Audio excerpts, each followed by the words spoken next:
Before this story truly begins, pause for just a moment.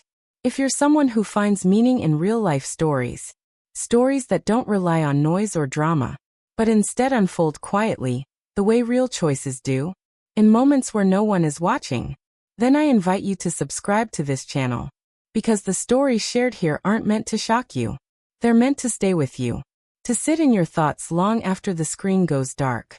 Sometimes they're reflections. Sometimes they're warnings. And now, let me tell you about the night a single message nearly shattered everything I believed about myself. I remember that moment with unsettling clarity. The way my phone vibrated gently against the wooden table. Not urgently, not aggressively, just a soft hum, almost respectful, as if it had no idea how much damage it carried inside it. I was sitting on the edge of the couch, my back slightly hunched, the television glowing in front of me, but muted. Some show was playing, but I couldn't tell you what it was about. I wasn't really watching. The room was dim, lit only by a single lamp in the corner, casting long shadows across the walls. Outside, the city carried on like it always does at night. Cars passing by, distant laughter drifting upward. Life moving forward without asking if I was ready.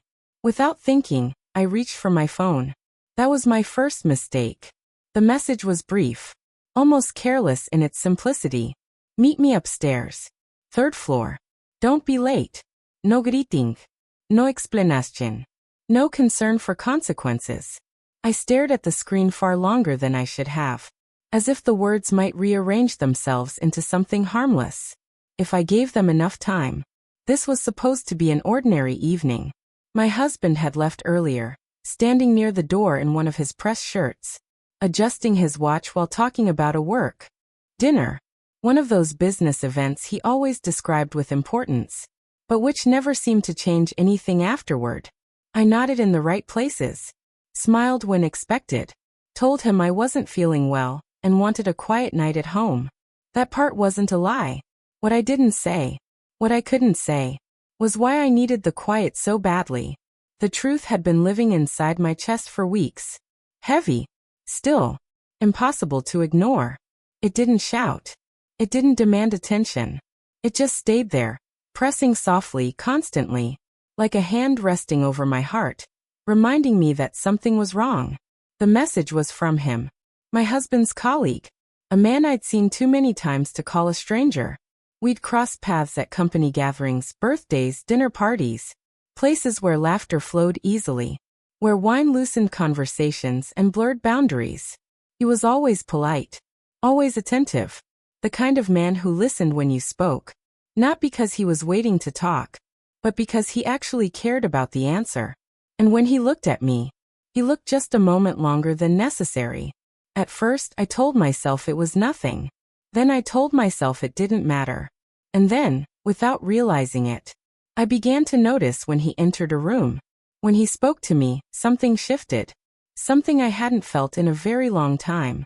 That's the dangerous part no one warns you about. Not desire. Not temptation. But the moment you realize someone truly sees you. That night, the building felt alive in a way my home hadn't felt in years. Music drifted upward from below, soft but steady. Laughter echoed through the stairwell. Glasses clinked together. Voices overlapped into a warm, continuous hum. It felt social, inviting, full of energy. I stood at the bottom of the staircase, my phone still warm in my hand. My heart was beating faster than it should have been. I told myself I could still walk away. No one was forcing me. There was no accident here. No misunderstanding.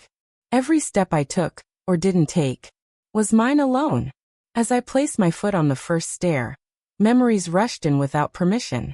My wedding day. The way my husband's hands trembled slightly when he held mine. The promises whispered softly, as if saying them too loudly might cause them to break. I remembered believing, completely, that loyalty was something solid, unmovable, permanent. But marriage rarely shatters all at once. It erodes. Slowly, quietly. It becomes predictable, then comfortable, then lonely. Nights filled with shared space instead of shared words. Conversations replaced by routines. Touch becoming functional instead of meaningful. I told myself that was normal. Everyone does. By the time I reached the second floor, my chest felt tight. By the time I reached the third, I stopped pretending this was harmless. The hallway was dimly lit. One overhead light flickered faintly, casting shifting shadows along the walls. At the far end of the corridor, one door stood slightly open. Warm light spilled onto the floor, cutting through the darkness. I hesitated.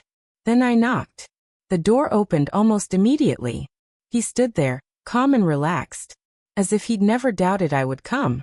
His smile wasn't wide or exaggerated. It was small, measured, the kind of smile that feels like both permission and warning.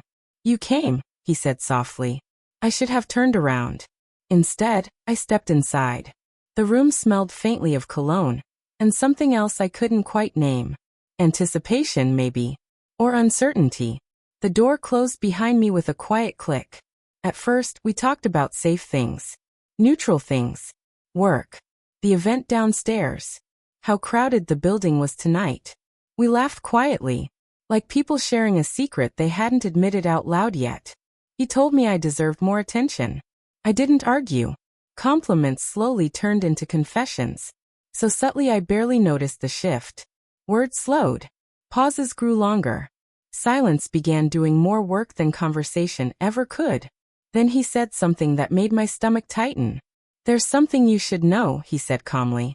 I looked at him, confused but curious. "Someone else wanted to see you too." I laughed. I actually laughed, certain it was a joke. He didn't smile. Behind me, the door closed more firmly this time. And in that moment I realized something terrifying. This wasn't what I thought it was. And worse, it was already too late to pretend I didn't know why I had come.